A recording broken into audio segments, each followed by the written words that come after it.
everybody? It's Fresh Takes time here. Happy to be back with everybody as the device. There we go. Finally decided to go there. Anyway, I'm Paul Russo. As always, Nick Felice joining us. Yeah. Nick, good to see you. Yeah? Ready? What we've been up to? See, the summer is weird for us because, well, it's not weird. You know, there's not a ton to talk about. No. So we go every other week, but what have you been up to here? What have you been doing the past couple weeks for the folks? I was sick all last week. Well, that'll happen. Yeah, that was not fun. So last week was kind of a blur. Didn't even get to drink on 4th of July. Brutal. Yeah, so not great. Not great, Paul. Yeah. Thanks for asking. I'm right there with you. I get to go get a root canal tomorrow. So. Yeah, it's right here. Yeah. My mouth is a mess. I don't know what a root canal means, but sounds painful. We'll find out. Yeah, let me know how it goes. Yeah. All right. Before we proceed any further, we'll handle some podcast business. Thank DeSanto Propane. DeSanto Propane is 4 generations strong as a trustworthy family-owned business with unmatched customer service. You can go online at DeSantoPropane.com for more information or call them toll-free at 1-800-752-4574 today. Since 1937, the difference has been DeSanto Propane and Auburn Auto Group when it comes to selection and service after the sale. Auburn Auto Group has been the premier destination for new and used buyers for close to 40 years. Among the brands offered at the Route 5 location in Auburn include Chevrolet, GMC, Chrysler, Dodge, Jeep, Ram, Honda, Toyota, and Subaru. Thanks to their wide range of makes and models, you're sure to find your new or used car at Auburn Auto Group. So, Nick, let's jump right in. The MLB All-Star Game was last night for us here on the Wednesday that we record and go live and everything. And the NL Finally wins? finally, first time since 2014, they get a victory. How about it? So, I watched, and we'll jump into obviously a couple of the other All-Star stuff and stuff like that. But the game I thought was pretty good overall. I mean, I know All-Star Game. We've had this discussion before with like the NBA and the whatever the Pro Bowl is now, in the NHL All-Star Game. But I don't know. Some of the MLB game, at least you at least have to look like you're putting out an effort out there. And it was a pretty good game nonetheless, I thought. And Heist Diaz MVP, 2-run go-ahead shot in the 8th inning. Can't kind of script stuff a little bit better than that. I mean, obviously, I think if you're American League, you're probably hoping that Julio Rodriguez would be the one with the scripted ending there in the 9th, but just wasn't quite meant to be. Yeah, these games always tend to be a little low scoring. I think just because the elite pitching dominates the elite hitting for the most part.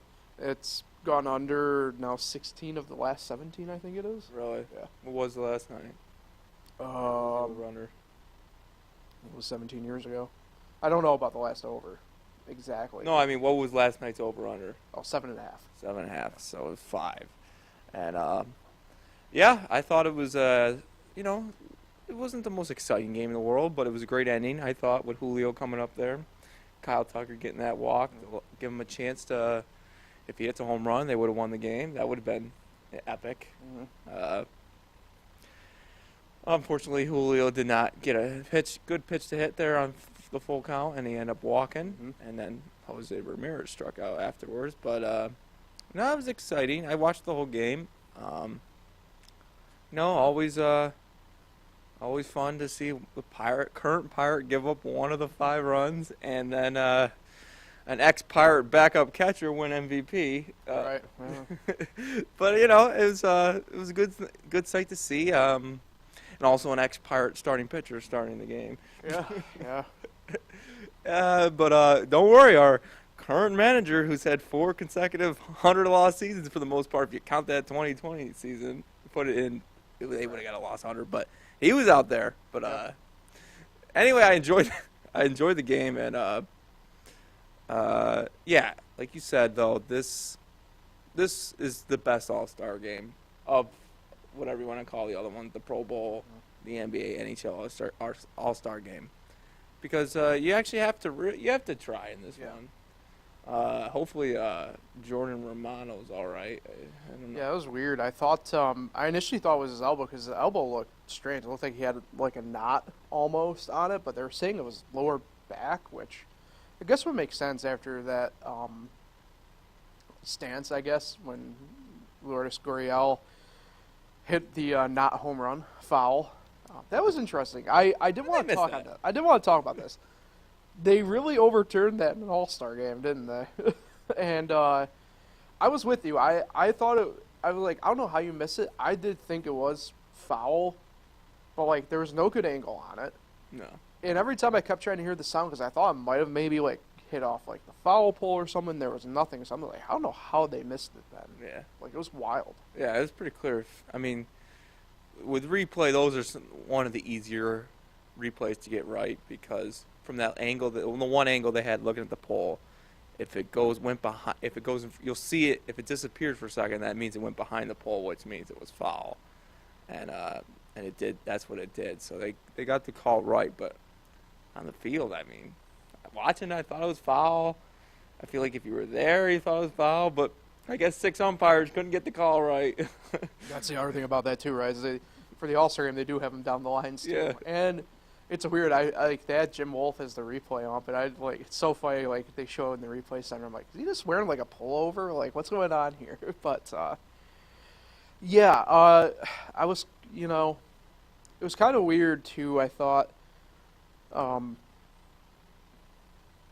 maybe not weird, but like it was strange how relaxed the atmosphere again was. I past few years kind of noticed that, I think, where it's been a little bit more relaxed, a little bit more player friendly within each other. Like Orlando Arcia was always just out like running in front of the dugout, whatever. Yeah. I noticed. There were a couple other things too where I was just like, okay, I kind of am with this. Like, it gets a little bit younger and whatever. But Luis Arraez staring down. Forgot who got thrown out. It was early on, I think first inning. Mm-hmm. He just stares him down, friendly, making fun of him. But then we didn't get the home run derby at the end. That's right. 2 years to that. Haven't gotten it yet. Selfishly, I wanted it. Everyone wants to see it. They just stop the game and they just start hitting home runs. That's basically what's going to happen. But speaking of the home run derby, we'll touch more on that in a second. So we'll table that. Save the thoughts for there for a sec. But yeah, it's the first time since 2007. You mentioned getting gunned down. First time since 2007 there was multiple caught stealings in an All-Star game, which I think kind of lends to, really, I'd say, the pace of play stuff, because it was integrated in the All-Star game a little bit. Now, they weren't enforcing it necessarily, but it was a quick-moving game. It still kind of took a little bit longer than I think we had thought, but I mean, there's other stuff within it. Do you like that the pitch clock still was in it? Yeah, I didn't mind it. But like I said, they weren't really enforcing it too much. Yeah. I know they didn't even have it at all on the broadcast, I noticed. But, yeah, it's pretty good. What'd you make of... right field was quite the adventure last night. What did you make of the open roof? It caught me off guard. I figured they would go closed roof. It was just too nice of a day. Especially it's your one All-Star game every 20, 30 years. And typically, I don't think too many games start at 8 o'clock there. Right. 5 o'clock local time. Yeah. I don't know if they ever play a 5 o'clock local time game there. So I mean, maybe old Sunday night baseball. Yeah. So it's elements that not even a Mariner has ever dealt with, and it was definitely a little bit of a challenge, but the players did all right with it. I mean, the sun was like right in between the sun line. It was like right in between the pitcher and the home plate as well at the start of the game. But it's an All-Star game. It's not like the game really meant anything, so right. You just had to deal with it. Yeah, that's fair. All right, let's go through the rest of the weekend. We'll be here. Home run derby mainly. ESPN, I thought, did terrible. 2 years in a row, I thought. Just miserable. Carl Ravitch doesn't know what the hell's going on. Well, I don't necessarily mind. I think them. It's just like I could kind of care less. I could table that, but like graphically, it was just miserable. They weren't showing like any of the. No, they did, but like we weren't able to track it from bat to actual landing most of the time. Yeah, it was just brutal. I don't know if you had the same experience with it, but I know, like, I was watching it, and then I saw, like, on Twitter, there was people like, well, ESPN2 is a little bit better. ESPN2 was not better. It was the same thing pretty much. I don't know how you get it back. I don't know if you just, I mean,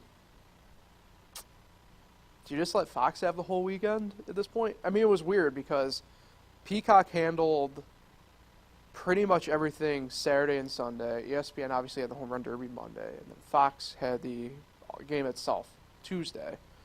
I don't know if you go for more uniformity, like pretty much every other sport does, but like I don't know. I thought it was tough viewing the Home Run Derby. It's one of the new style Home Run Derby is probably awesome if you're there. Yeah. But watching on TV, it's kind of hard because, like you said, you're not seeing the entire home run. You're just seeing a bunch of swings, and occasionally they'll show you one of them that lands. And yeah, it's tricky. Almost, a lot of people want to go back to the 10 outs, just because you get to enjoy every single home run, see how far it goes. Yes. When coming with the 10 outs, you're going to have times where people are hitting 1 and 2 home runs. I think like when they were saying when Vladdy Sr. won the home run derby in 2007, the final score of the final round was 3-2. Yeah. I mean, it's for a fan that's not very exciting to see just 3-2 home runs. Now you're getting, okay, look at Julio Rodriguez, already the 3rd all-time home run derby home run guy. Right. In 2 years. So, you're getting a lot more home runs, but you're not enjoying the aspect of the home run. I mean, what Josh Hamilton did in, was it 2008 at Yankee Stadium was unbelievable. You're just not going to get that every time. Mm. It just, you're going to get guys around 7 home runs because you only get 10 outs. But, I don't know. I think... I don't think they'll ever go back to that style. I think we are with the fast-paced style just because there's more home runs.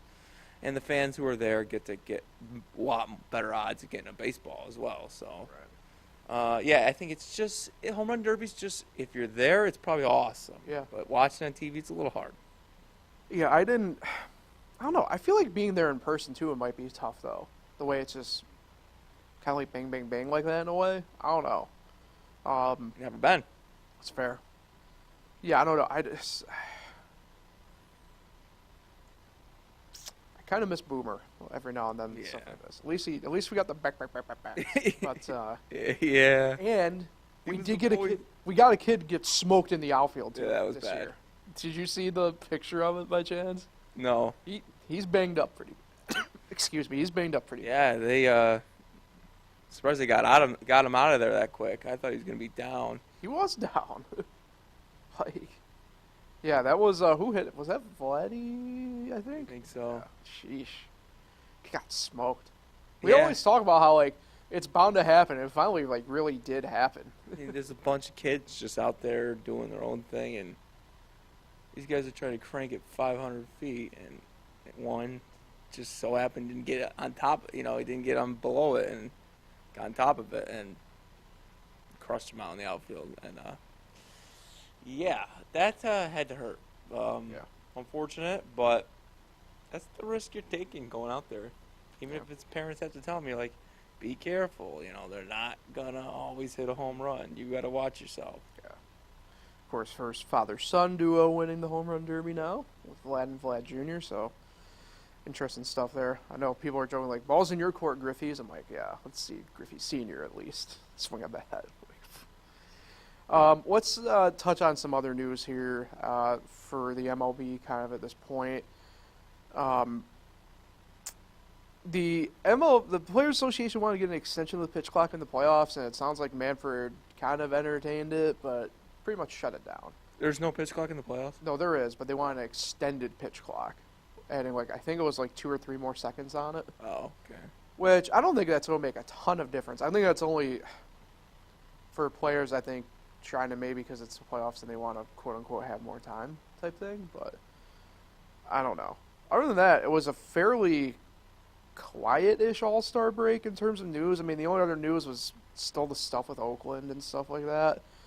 Usually there's some stuff, you kind of hear rumblings of trades and stuff like that. Not really a ton. And it's kind of making me wonder, I think it's going to be an active trade deadline, so it makes me wonder if guys are just being better about keeping things tight up and under wraps, but maybe because it's the draft. It's all they moved. Right. They moved the draft. It's basically that whole time now. Right.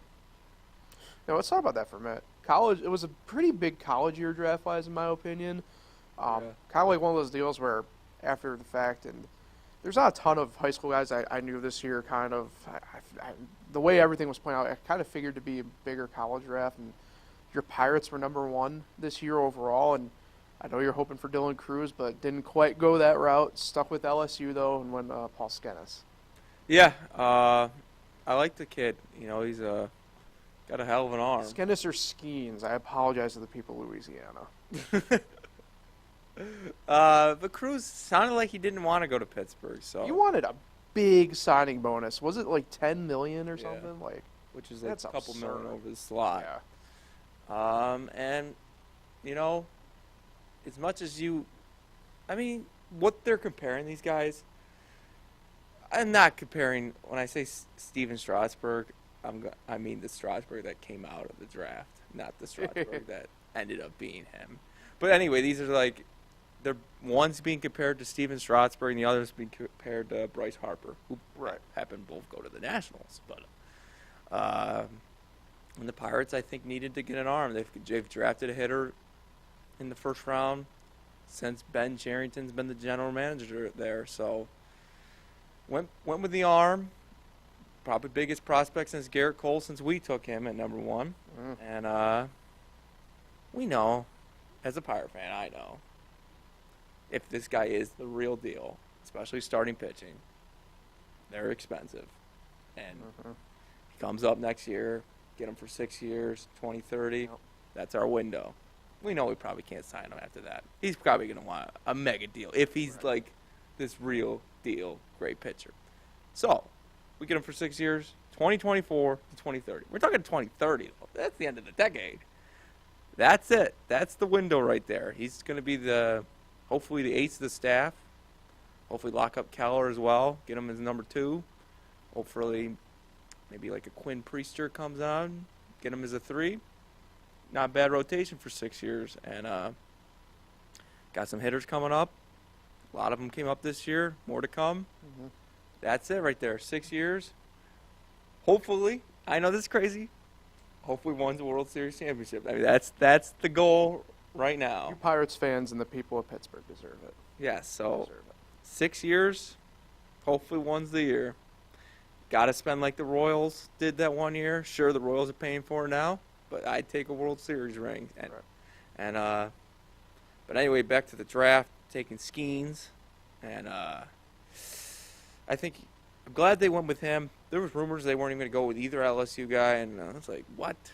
Maybe the Florida guy, Langford there. Nah, you got to go with one of them, and they went with the pitcher, and I'm happy. I'm pleased with it. Got a big name, big prospect name in there. Could be potentially maybe the best prospect in all of baseball at some point during his time, and just looking forward to his first start in the minors, and hopefully he's up quick. Right.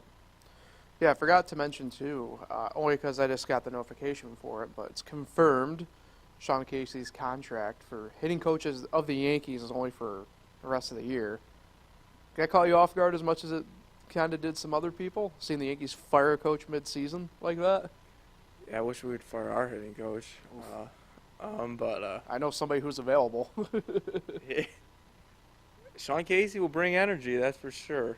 I always liked him. I thought he's great on MLB Network. Has he got any hitting coach experience? No. Just those drills that he does on Oh, TV. okay, that's a good resume builder. Yeah, He goes in for the interview. Yeah, you ever see my MLB Network? I got a lot of clips on YouTube. I love him as a person, so I'll be rooting for him. Mhm. But hitting coaches and pitching coaches, man, they never get respect for doing well. It's always about respect how they're doing terrible, and Right.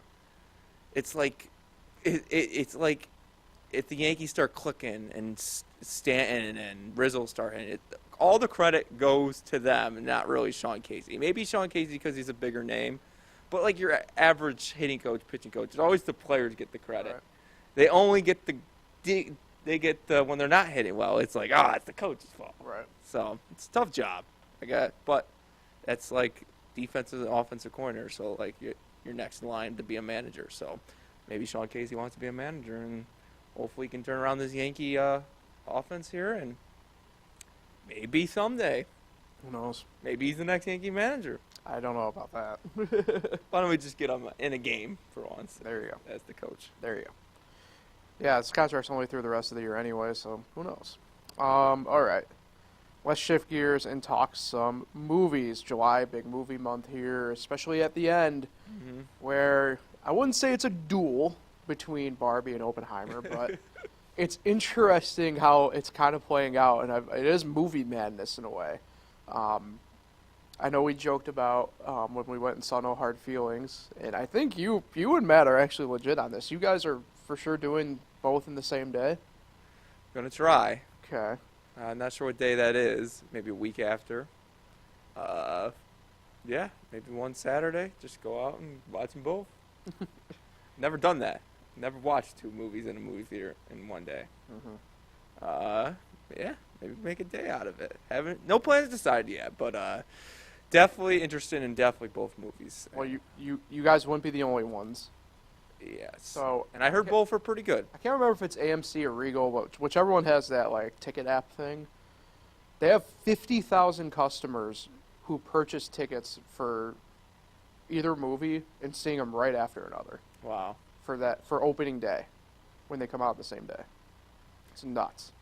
You wrote that bottom line on the screen right now, and it says Barbie and Oppenheimer.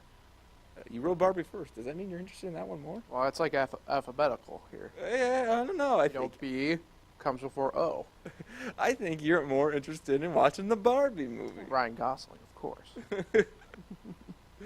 But I've heard Barbie's good, but Oppenheimer I hear is That's a marathon movie, though. it's early, but I hear it's Shawshank Redemption good, Oh. which people can. For you, that's echelon. Yeah, I mean, they say that's one of the greatest movies of all time, and Have you seen Shawshank? I have. Okay, good. I have seen it. Good. It was a really good movie. I haven't seen it in a while, but I think I only saw it once. But and if they're comparing it to that, like rating wise, it could be really good, and it's long. I mean, you got to plan out your day to watch this thing. I haven't gone to the bathroom in a movie theater in a long time, and you really got to plan out your drinks. For Oppenheimer. Yeah, you don't want to drink too much early because I want to break the seal. 3 hours. Yeah. Oppenheimer's 3 hours long. There needs to be a scene in there where it's like not a good scene, and where it's like your pee scene for everybody to get up and go quick or something like that. You really need movie breaks. Everyone needs to like For a length like that, yeah. a 10-minute movie break. Imagine that. All right, movie is halfway over. Let's everyone go to the bathroom. Go refill your popcorn. Yeah, that'd be a great idea. I'm kind of with it. But yeah, I think if you're down, Yeah.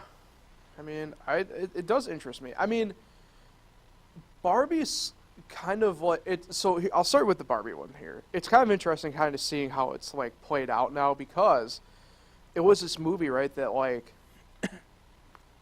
I wouldn't say got slow traction, but it's got this really weird build up in mainstream. I don't know if it's because people saw Barbie, so they assumed it was just outright like chick flick ish. But like now they've kind of like have gone on the comedy elements of it, and like it's got this big current going behind it of like support, and it's interesting because there's a lot of international backlash on it. Because I guess the way the one map is in the movie, people think it's like a Chinese like symbol of whatever, and yeah, I mean, far be it from the American music or American movie industry to ever tread wrong on any other country, I guess. But I don't know. I mean, I'm not buying into the whole entire thing. Like, I guess the Philippines are going to have that scene blurred out that involves it, I guess. I don't know. But it's going to be interesting because it definitely caters more or less, though, to 2 distinct different movie audiences, right? Barbie's, like I said, it's kind of down this fantasy comedy hole. Oppenheimer's all, I I call it a very dramatized element of real life and something that did happen. And I know they have it listed as like a thriller, I guess. And it's, like I said, it's two distinct things, but seeing the amount of crossover on it right now between people who want to see both, it's quite the sight to behold. And I don't think it's definitely something that movies probably hasn't had since before the pandemic, thinking back on it anyway. Both movies have a great cast, too. Yeah. And Oppenheimer has no CGI, too. Oppenheimer? Yeah. Really? They have not used any CGI. The bombing is actually just, I guess, according to my brother, they blew something up and they made it look like Like an atomic bomb? yeah, make it look like an atomic bomb. Obviously, it wasn't an atomic bomb. There's no CGI, apparently. Apparently, there's no CGI in the movie. I have a hard time believing that there's no CGI in a movie in this day and age. You know? For a movie that involves an atomic bomb. Well, yeah. From the 40s. Yeah, apparently. That's just my sources, all right? But, yeah, I'm looking forward to both. I don't think Barbie's in IMAX. I'm pretty sure Oppenheimer. No, it's definitely not. Obviously in IMAX, but I think Barbie's just a regular movie. Mm-hmm. Definitely. I don't think it's 3D either, so I think it's just I think it's just IMAX for Oppenheimer. Yeah, I don't know. Is 3D even a thing? That's a good point you bring up. Is 3D really even a thing anymore again? Or is it kind of, you watched Endgame with us? Yeah. Wasn't that in 3D? Yeah, but, like, that's the last 3D movie I really remember being, like, in 3D. Like, you know what I mean? Like, yeah. Nobody's really out here. Now it's definitely, like, IMAX and, like, 4K and everything like that. I don't know. I don't care for 3D. You know? It's like, meh. If it's there, I'll take it. I prefer IMAX. Yeah, IMAX for sure. But the 3D portion of it, it's all right. Yeah, it'll be. Got way to go. It'll be an interesting because I think they're going to do well. But I think if they both do exceptionally well, it's going to be an interesting sign for the rest of summer movie-wise. Like Strays. Well, Strays, which is just a completely different like left field movie, really. I mean, in all honesty, the closest thing to Strays might be Sausage Party. That's what I was thinking, yeah. In all honesty. But, like, there's a ton of other, like, that Gran Turismo movie really, that one excites me. I mean, I'm going to go see it. I don't know if you guys would be interested in it. I know at least got you to go see Ford versus Ferrari with me, so, I mean. You got me, not just Matt. Yeah. You got me to go to that. That was a movie. You enjoyed it. That was a movie for you. I would enjoy it. I think Matt wants like Gran Torino. Yeah. I would go. But there's a couple others. But if they don't have nachos, I'm out. Well, that might be when you have to take up with other people. And I will never get boneless wings. Did you not have... Wait, hold on. You had nachos, though, at Geneva when we went for... Yeah, okay, I was about to say. I will never get boneless wings at Destiny USA again. Well, that was brutal for you. I don't know what you were thinking there. 25-minute wait for fucking... Oh. Jeez. I'm sorry, I just really pissed. There we go. The first F-bomb in like a year. Yeah, get the racer, make it 0 days. But I'm sorry. I waited 25 minutes for chicken nuggets. That was ridiculous. In all honesty, I did tell, in Nick's defense, I did tell you at one point to just, like, get a refund or get something of equal value. Like, 25 minutes. You were the only person waiting for wings at that point, too. Yeah, there was like 2 people there. And furthermore, this is where I definitely back you up. They weren't even boneless wings in that sense either. You had to dip the chicken into the sauce. It was a bad review, bad experience. Never again. That wasn't even IMAX. What movie was that even? Was that, oh, crap, what was it? What movie was it? It wasn't all that long ago. Nope. Wasn't it? It was the Mario movie. Was it Mario? Yeah, I think so. No, I thought it was the one before that. Because I thought Mario, you decided not to get the chicken. Maybe. We watched that Christmas movie on Christmas Day. Wasn't it Bad Santa? Bad Santa.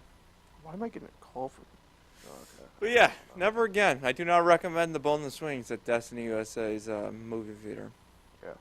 I don't know what happened. I'm getting a call from the bank. That can't be good. Yeah, you gotta figure it out. They're wondering where that money for that root canal was coming from. Well, yeah, about that. All right, so that pretty much wraps up already Fresh Takes for today. There's not a ton to talk about every now and then. Yeah, okay.